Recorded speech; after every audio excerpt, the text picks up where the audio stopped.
Hello, vibrant souls. Welcome back to another episode of the Nereyda Ramirez podcast. Like always, I'm so grateful that you're here.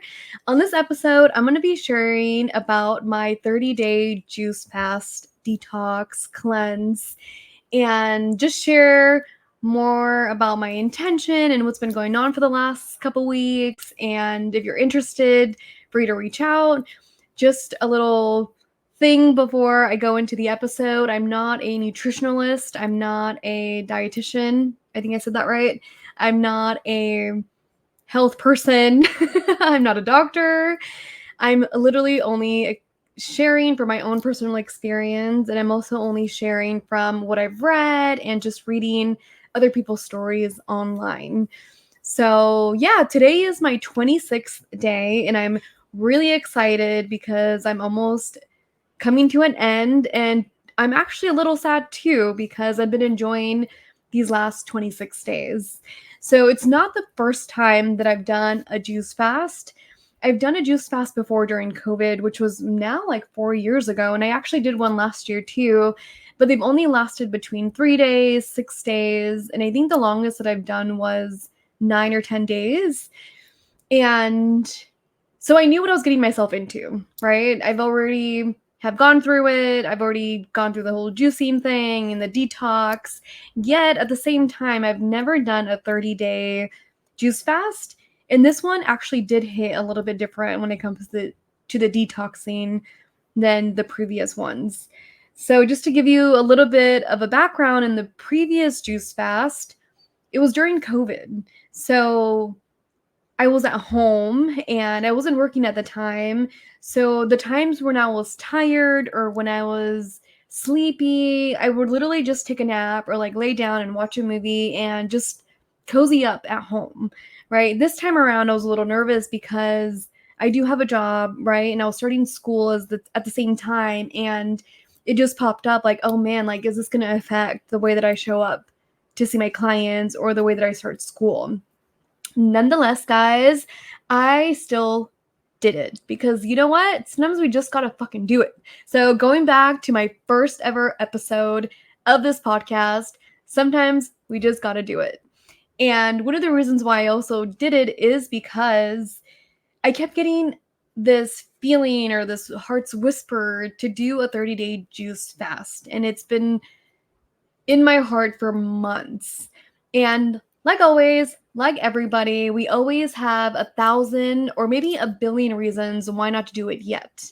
And for me, it was like, I can't do it yet. Like, I'm going to do this weekend, and I have this plan for that weekend, and yada, yada, yada.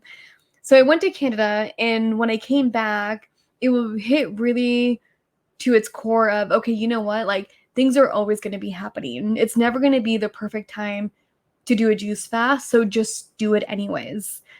So I did. So I totally did. And one of the reasons why I did it, right? So my intention with the juice fast was because I wanted to heal the cyst on my ovaries. So this feeling of doing a juice fast came after I got ultrasound done months ago of a cyst and how it's on my ovary. And it just popped up. Do a juice fast, do a juice fast, do a 30-day juice fast. And this time, like when I came back from Canada, I was like, okay, like I got to do it. It's been months already and it keeps popping up. So my intention was that to clear my ovaries, to reset my body, and also to connect with my pelvis and my wound and just to have a better connection with myself. And it's very important, right? Like if you decide to do a juice fast or any type of detox or anything along the lines or even anything, right? To always have an intention because that is literally the grounding point. And that was my grounding point for the last 27 days when shit got hard, when I wanted to quit, when I wanted food. It was literally my grounding point. So let me tell you a little bit about what happened the first couple of days. So first couple of days, I had massive headaches. And that's why it was different from the last couple of juice fast. Because this time I had headaches and they were literally pounding headaches to the point where I would even get chills and I did not feel well.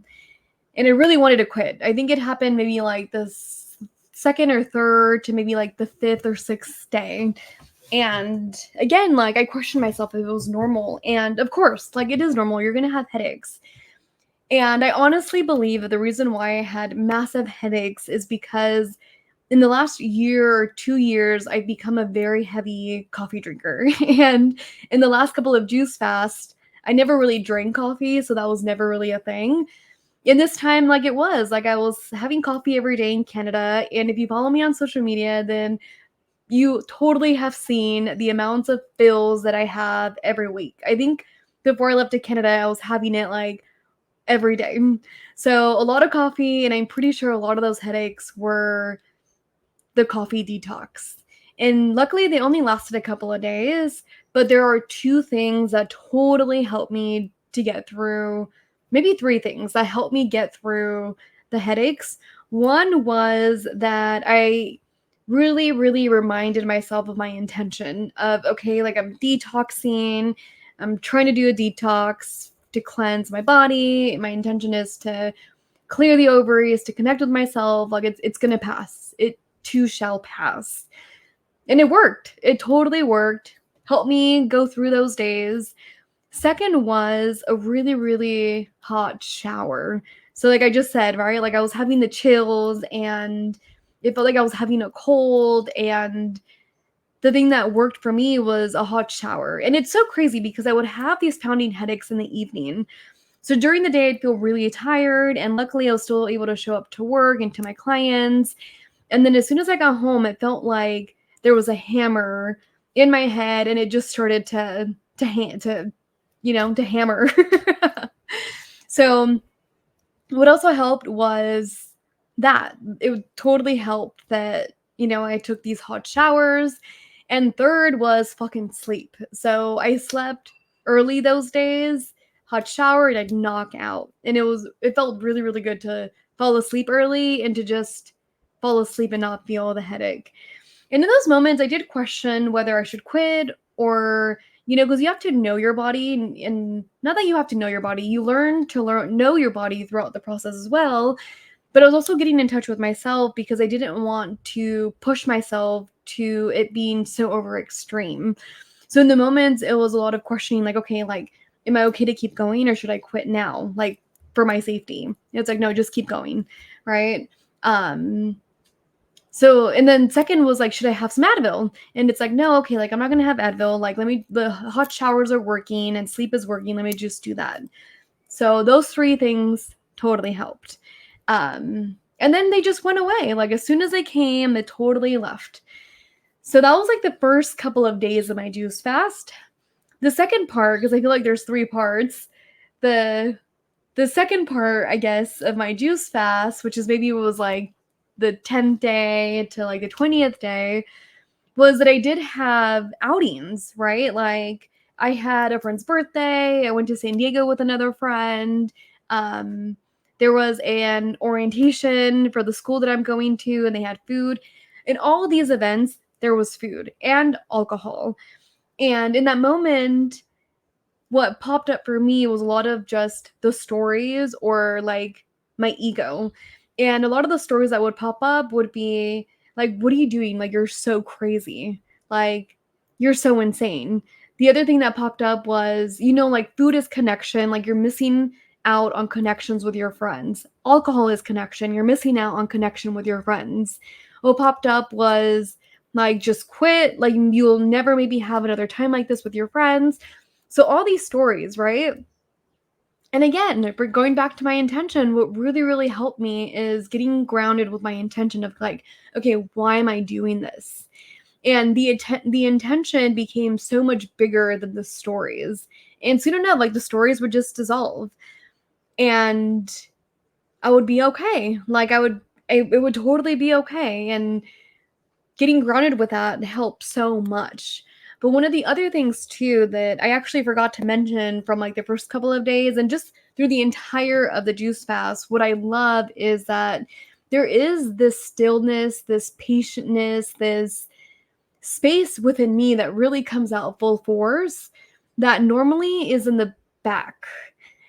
if you know me, like I have a lot of energy. Like I think my energy could be very like all over the place. Like I've been called a golden retriever before, and it's very much like that. And when I'm juice fasting, not to say that my energy isn't like that. However, I feel like it is, but at the same time, this presence is so much bigger. And I really, really like that feeling. That patientness, that stillness, that like really connecting to my breath and taking it by the moment really comes through. And I really, really, really, really, really enjoy that about the juice fast. So to go with like what was happening with like the stories and my ego, it's like that presence would come full force with my intention and everything else would dissolve. So that was very nice to really witness and to feel and to be present with, right? Because I'm sure it happens just in regular life when I am eating, yet I don't think I'm aware of it enough to really be grateful for it or to take some time and be like, oh yeah, like that is who I am too. So really, really like that part of me, and the juice fast. And yeah, like, okay, like it was fine, right? Like it also helps that my friends were really supportive, even the people that I didn't know that I had met that one night. It helped that they were really supportive and they were really curious about it and they were like really cheering me on. And again, like it helps the tribe that you also surround yourself with, right? Like the people in my circle that know, obviously, like, it feels like everybody knows because 'cause I've been doing these, like, daily kinda journal entries, but the people that I surround myself with, that I hang out with on a daily basis or weekly or whatever, it's like they're so supportive. Whether it's having a juice with me, like, during lunch, or whether it's them encouraging me, like, "Don't break it, like, you're doing good," whether it's them, bringing me a juice, right? Because that's all I could have, whether it's whatever that is, it also helps so much to stay focused and to really ground again with, like, the intention, and sometimes they don't even understand it, right? Like, my parents don't really understand it, and now they've come to a place where now they are supporting it. So when I first started doing the juice fast, they thought I was insane a couple years ago, right? Like, they thought I was crazy. They thought that I needed to go to the doctor because obviously something was wrong with me for them. And again, like in those moments, again, it was like a lot of grounding in my intention and just going with it. And this time around, it's so sweet because my mom's birthday is coming up. And I was like, okay, like, what do you want to eat? Like, some shrimp, like all this good stuff. And she was like, like, we'll wait. She was like, we'll wait until your juice fast is over so you can actually eat and then we'll go celebrate. And I was like, oh, okay, mom. Like, that sounds like a wonderful idea. So they might come around eventually, right? Like, it's like, yeah, they might come around and maybe they'll understand it. Maybe they'll still think you're crazy, but maybe they'll still support it. So there's that. It was interesting because with the back to school night, they had a buffet, and that's like the only time where I felt a little awkward with juice fasting, as there was like people. And it's funny because it's like it's a group of maybe 9 or 10 people, and they all have like their plates, and I'm here with like my juice, and I was just like, okay, like it's okay, like remembering my intention, like it's cool. And one of the girls actually that was sitting right across from me mentioned like, hey, like it's really good, like you're missing out. And there was a part of me that was like, yes, okay, somebody brought it up. It felt kind of like the elephant in the room. And I was like, actually, like I'm on a juice fast, and I shared a little bit with her, and it was fine. Like the little awkwardness that I felt for myself went away, and it was all a-okay. So one of the things that I wanted to share as I shared this story is that sometimes it's going to be awkward. Sometimes it's going to be hard. Like if you decide to do a juice fast, if you decide to do anything new, right? Like it's going to be a little hard, a little challenging. It's going to be a little awkward with whoever you're with, but nonetheless, like do it anyways. And again, going back to like my first episode, do it anyways. One of the things that I was sharing, because I also have been doing like 10-minute or 10-15 minute videos on YouTube sharing like the 10-day, the 20-day, progress. And one of the things that I shared on my last video is that, like some of the things that are so good for us, that makes our life more vibrant, that makes our life longer, that makes our life easier, more peaceful, some of the things that actually can reverse our diseases, that can make us feel clarity mentally, or mentally have clarity, like some of the stuff that benefits us emotionally, spiritually, mentally, physically, like all that good stuff. Sometimes it's going to be fucking hard. It's going to be hard. You're not going to want to do it sometimes, and yet you have such beautiful long-lasting effects. So why not give it a shot, right? And it's going to be challenging, and it might be risky, and I'm only saying that it might be risky because it does challenge your routine. Like it does challenge your habits. It does challenge like the way that you think, the way that you behave, the way that you show up. It does challenge all of that.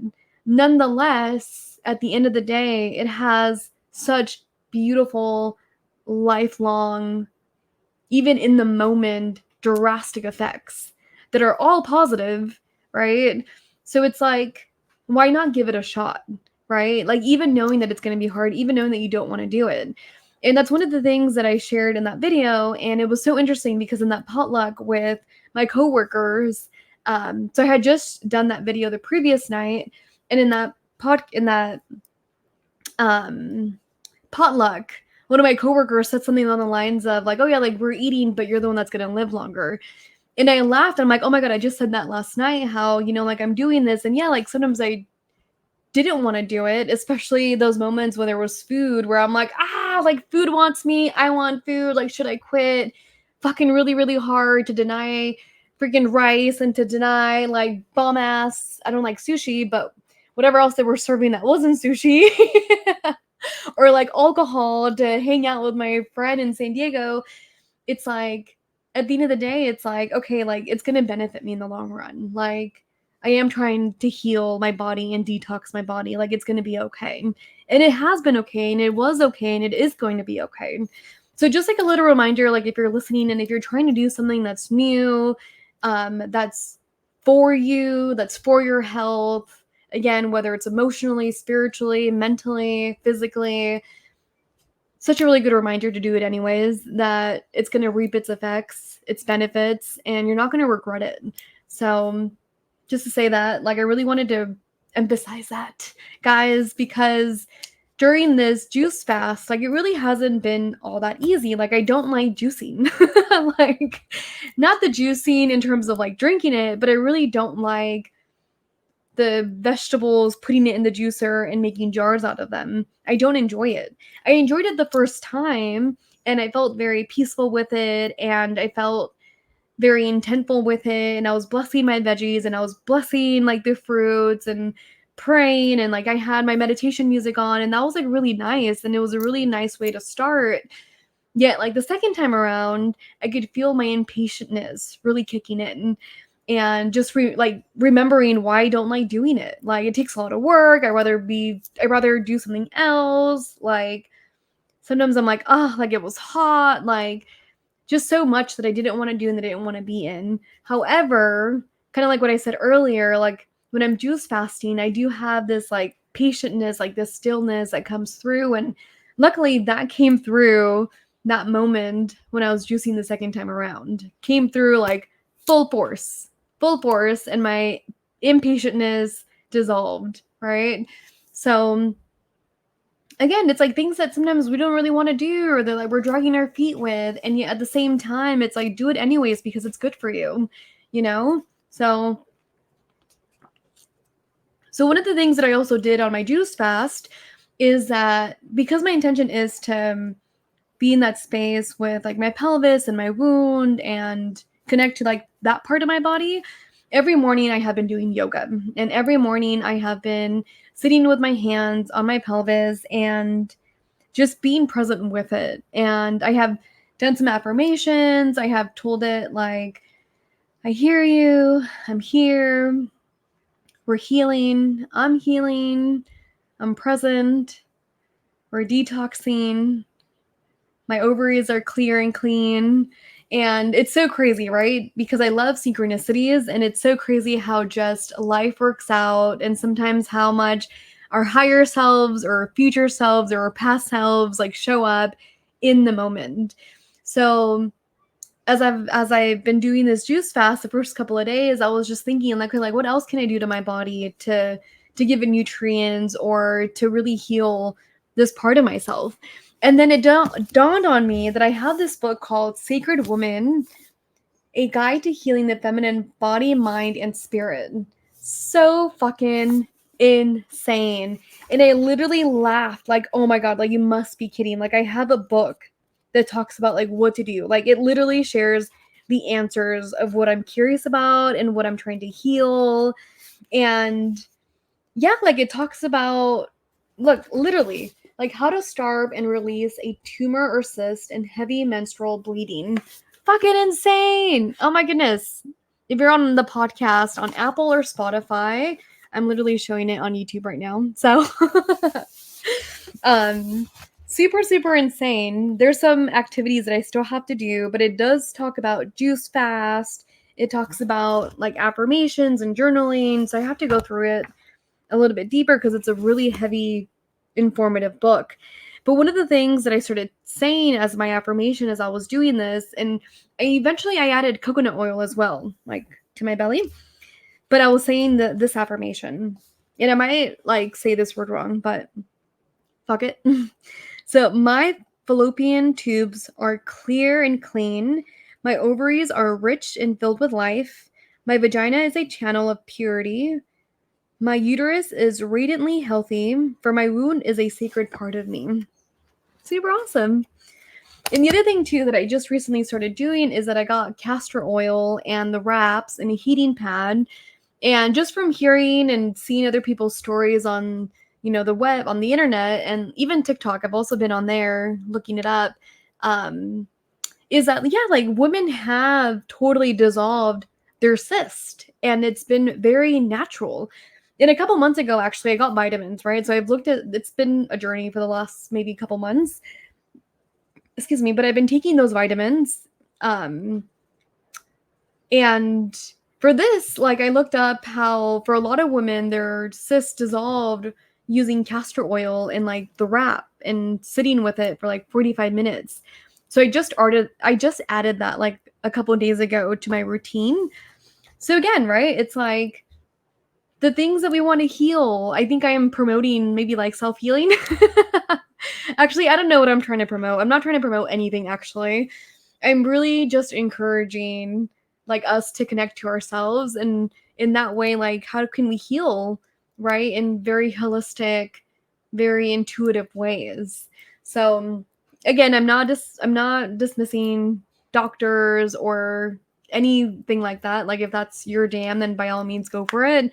But most definitely try to look it up as well. Like try to look up holistic ways to heal whatever it is that you're trying to heal.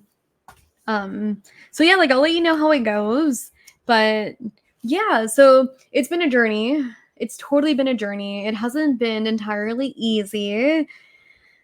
It hasn't. And yet here we are, day 26, 4 more days to go. And one of the things too, I think that happened like the last maybe couple of days, right? Like the third part of this juice fast is that my dad was in the hospital, and luckily like he's okay. He got discharged. Everything was like a-okay. But I also didn't get a chance to juice. And again, like totally not complaining, but it takes time, right? Like what do I do in those moments when I'm not even at home and I'm just coming home to sleep?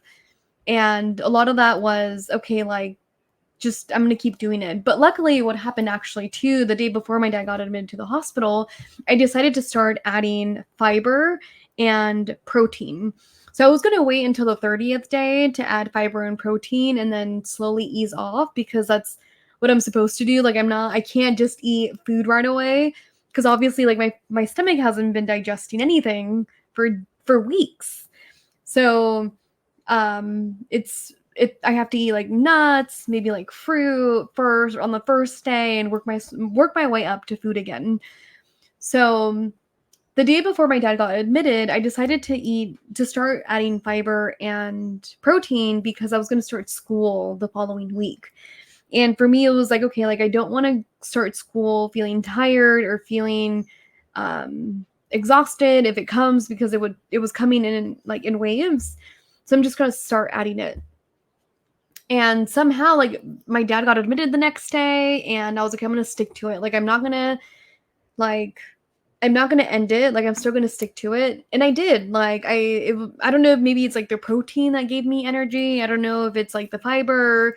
I don't know if maybe like I just wasn't fully present with my juice fast because of what's going on with my dad, and I was more present with him and just really being there, and like I you know, um, so that happened, right? But I still stayed with it, and it's so funny because even like in some ways, it kinda also helped, I think, my dad. And again, like, he hasn't said anything, but when he was in the hospital, like, they had mentioned that he couldn't eat anything, and then on the last, like, day, I think, they or the day before that he got released, they were giving him just liquid, like, broth, like juice, soup, broth? Yeah, broth soup, apple juice, like, water, like, just liquids. But the day before when he didn't have anything to eat, he was like, what am I like, they're not giving me any food, like I'm so hungry, like this sucks, whatever. And I'm like, hey dad, I was like, it's been weeks since I haven't ate any solid food. I'm like, if your daughter can do it, like I have a lot of faith that you can do it too. And since then, like he didn't say anything, and hopefully I didn't quiet like his voice. Like hopefully hopefully like that wasn't it, but he definitely was way better afterwards, and he didn't complain about not having food. He did complain a little bit about the liquid food when it came back, or not when it came back, but when he received it. And I started laughing with him because it's like, yeah, dad, like, cheers, we're both like on liquid stuff. So it was like a funny moment.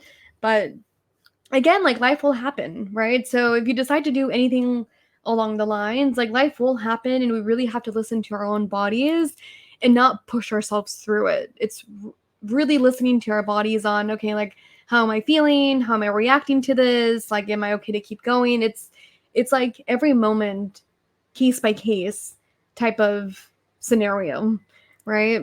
So yeah, like that's been my journey so far. What else would I like to share? What else did I share in my other videos? Let's see. Oh yeah, like the first couple of days too, I was feeling really frustrated.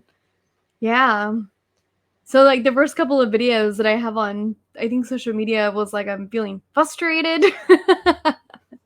So it's really interesting to see kind of like the last 25 days, because it went from, okay, headaches, I'm tired, like I want to sleep, I'm frustrated, I'm fucking frustrated, I'm pissed, to like, okay, I'm feeling a little bit better. And like these last couple of days, or maybe like the last week, I've literally been feeling great. And I don't know if I'm finally hitting that spot where juicing feels great, because everybody hits those spots at some point. In my other juice fast, I hit it faster. So I'm surprised I didn't hit it faster this time. But I also think that one of the things that I've kind of done better is that I could have added more juices. So, okay, before I go into like what I could have done better, I've been feeling great. So, yeah, and I am a little sad because like I've been enjoying the process of this, and I'm a little sad of like, okay, is it gonna go away because I'm gonna start eating food? Is this connection that I have with my body right now gonna go away because I'm gonna have food? Is like the stillness or that patientness gonna go away because I'm gonna have food?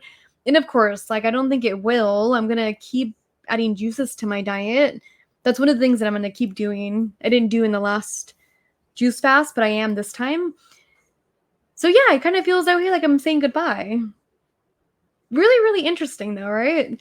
Um, yeah, and one of my friends had mentioned that maybe, like I feel a lot more energized because all the energy that was going towards the detoxing or towards, digesting when I was, or like all that good stuff is probably not present to go there anymore. So it's just going back to me, which I don't know if it's true, but I really like that. I really liked hearing that. So I'll take it. I'll totally take it.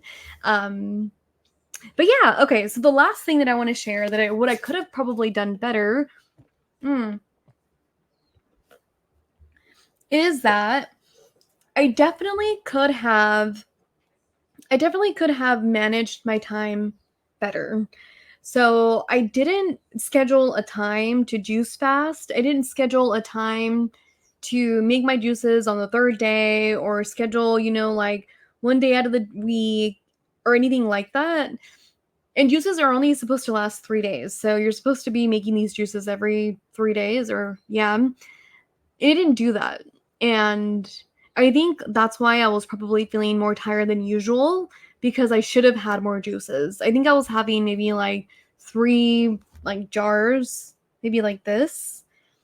But I think I should have had more. Yeah. So I think that's one of the things that I'm going to do next time. I think I added coconut water way too late into the game to stay hydrated. And to be honest, I think I was procrastinating because I don't really like coconut water, but adding coconut water early on. So yeah, time management, drinking more juices. And I think like for next time, what I would love to do is probably get something along the lines of like checking like my blood levels. Just to be more present with it, because it also makes me wonder like, oh, like when I was tired, were my blood levels lower? Or when I was like having headaches, like did that have something to do with my blood? And there was a little bit of a couple of days where I was having like orange juice every day. And then it just dawned on me like, okay, hold on, like I have to ease on the orange juice because it's a lot of sugar. Still, it's natural sugar, but it's still a lot of sugar. So is my blood going to peak? So I think I would want to get some type of device just to make sure that my levels are good. So, but yeah, but I think other than that, like it went pretty great. I did get some like nectar juices, right? Like the pack. I did that when I went to San Diego and when I went for my friend's birthday because I didn't have time to make juices. So again, really, really bad. Even right now, like there is a bunch of groceries right now in the refrigerator that I still haven't juiced. Could have done it today, and yet I didn't. So maybe I'll do that tomorrow because I still have a couple days and I don't want it to go to waste. So gotta juice when you buy groceries, juice them right away. But yes, so that is it. Let me see. What else do I want to share with my juice fast? The connection with self, guys. For sure. For sure, for sure, for sure. I've been enjoying it. Really, really enjoying it. Yeah, I think, it does bring up there's like life that has been happening as well, right? With family and like personal relationships and I think it's been interesting to be on a juice fast with it because I think I have used food to cope with my feelings. And again, it's something that I've worked on even since I was in Vietnam. So I've been mindful to not choose food, but it's interesting. I'm talking out loud, right? Like I'm just realizing that right now as I'm on this podcast sharing that like, yeah, feelings are definitely more present. And I think it's because I'm not using food to like kind of feel better or to feel a little bit of a high of like it, you know?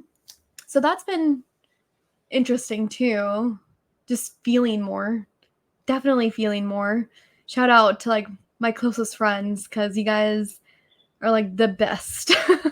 But also, one of the things that I want to share, last thing that I shared in one of my like daily videos, is that it's so interesting because I haven't had craving. So, okay, this is like the last thing. Like there's a moment through my juice fast that I was craving Cheetos with cheese, and I was craving like chocolate, and I was craving like all these like sugar stuff. And I got my period and I also realized that I wasn't craving any of that. And usually I crave a lot of that stuff too during my period. Maybe I just crave it every day, but I usually crave that during my period. And this time like I didn't crave that at all. Like I was actually craving an orange juice. So that felt really nice. Like, oh my God, like my body's craving something healthy. And same thing at night, like before I go to bed sometimes, like if there's extra rice left over, I'll have rice. If there's like a piece of bread, nothing good. Like it's all carbs that I crave at night. And it's felt like a little blanket to my belly where I feel like I can't go to sleep until I have that night like snack. And this time, like it hasn't felt that way. Like I'm having, like a drink right now, and like that's it. Like that's gonna be it for my night. And maybe I'll have, of course, like some water. But again, it's been interesting because it's like all those cravings have been totally not present these last maybe like 7 days. Um, yeah, and that feels freaking amazing. Like I really, really like that feeling. So it's just making me more mindful as to like what to put into my body as I go back to food and not always choose like that sugar thing. Because again, like I'm really enjoying like this connection with my body, this connection with myself. Like I'm enjoying how I feel in my body. Like I'm enjoying like, yeah, just it feels really, really good. So I'm already thinking of, okay, like what kind of soup am I gonna make? Like how can I make broccoli? Like how can I make salads and bowls and still be like plant-based and have some shrimp and maybe some chicken. So yeah. Okay, well, with that, I did say that was like the last thing. With that said, thank you guys for tuning in. Stay tuned because I'm gonna have a really good friend of mine. He's in town. Um, I went to India a couple years ago by myself, and I want to do a podcast episode about this journey of mine. But I met a friend there, and long story short, we went to Neem Karoli's Baba on the second day that we met, and the next day we left together, and it was just like a random stranger, but he's become a lifelong friend. And he's in town from India, so I'm excited. He's going to be on the podcast, and we're going to talk about that trip and how we met and just like our journey together and whatever else pops up, because he's very, very wise and he's very intuitive. So I'm super excited to have him on here and explore out loud. So stay tuned for that episode. But yeah, if you guys have any questions, if you guys need help with getting from A to B, let me know. I am a life coach, and I am opening up my weekends to get clients. So if there's anything that pops up in terms of what you want to work on, in terms of getting from A to B, in ways to connect with yourself, whether that's mentally, spiritually, emotionally, physically, let me know, and we can have a first initial session to explore this. And if you have questions about what life coaching is and more about that, let me know, and we can most definitely talk about it. So much, much love, guys. I hope you guys have a beautiful week, a beautiful weekend. So thanks for being here.